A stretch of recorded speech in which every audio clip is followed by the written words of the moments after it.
All right, now we're out on the water and we're going to do the low speed pitch setup. So first what we did was we ran to a spot on the water that was relatively calm because we want to get the true running angles of the boat when we capture this process.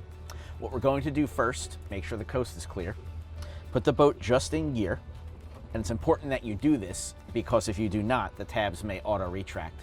Because for this part, what we're going to do is actually deploy the tabs to 50%. That's another good reason why we pulled the tab position indication up on our MFD, but we also have the indicator lights on the right-hand side of the dial face that will tell us when the tabs are at 50% as well. All right, so what we're going to do is very gradually put the boat up on plane, and we're going to watch for both sides of the indicator lights on the keypad to flash at us. That's called our delta pitch. That is when the boat transitions from planing to actually being on plane. And that's a target that we're going to save because that will tell our system that we now need to enter auto leveling when the system's actually operating in auto mode. So again, what we're going to do is put the boat up on plane very gradually. We're going to watch for those lights to flash.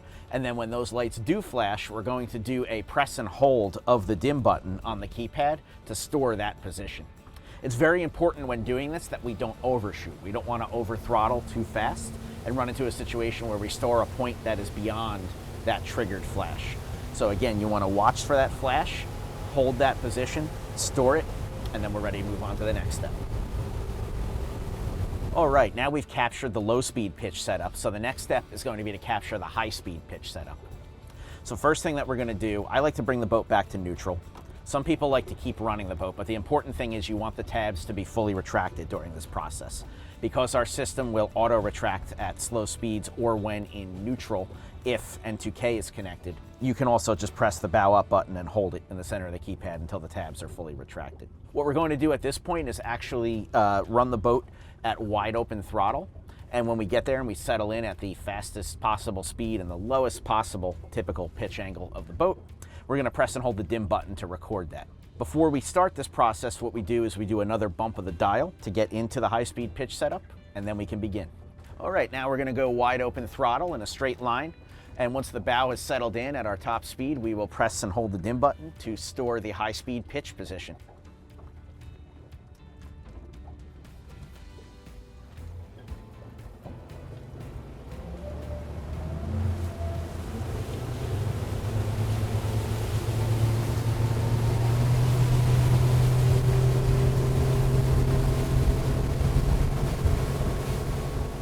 Now that we've captured the high-speed pitch position, our commissioning is complete. We can press and hold the auto and hold buttons to exit the menu, and then we can press the auto button to engage auto operation and use the boat and see how the settings work for us. If you're able to control the trim of your engine, for example, if you have an outboard or a stern drive, it's important to consider the trim angle of the boat when setting up both the low speed and high speed pitch.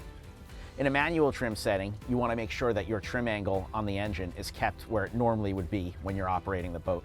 However, on a lot of modern engines, like this one here, for example, we have an active trim system. So any automatic trim system should be engaged while you're setting up your Pro Control system, both low speed and high speed pitch. After running this boat around for a little bit, we noticed a couple of calibration settings that we actually wanted to adjust for optimum performance. So what we'll do now is we'll show you how to do that. So we recommend with your install, after taking the boat around for a couple of rides and trying it in some sea conditions, that you may want to consider adjusting some calibration settings with regards to gains, whole shot transitions, and certain transition speeds in the system.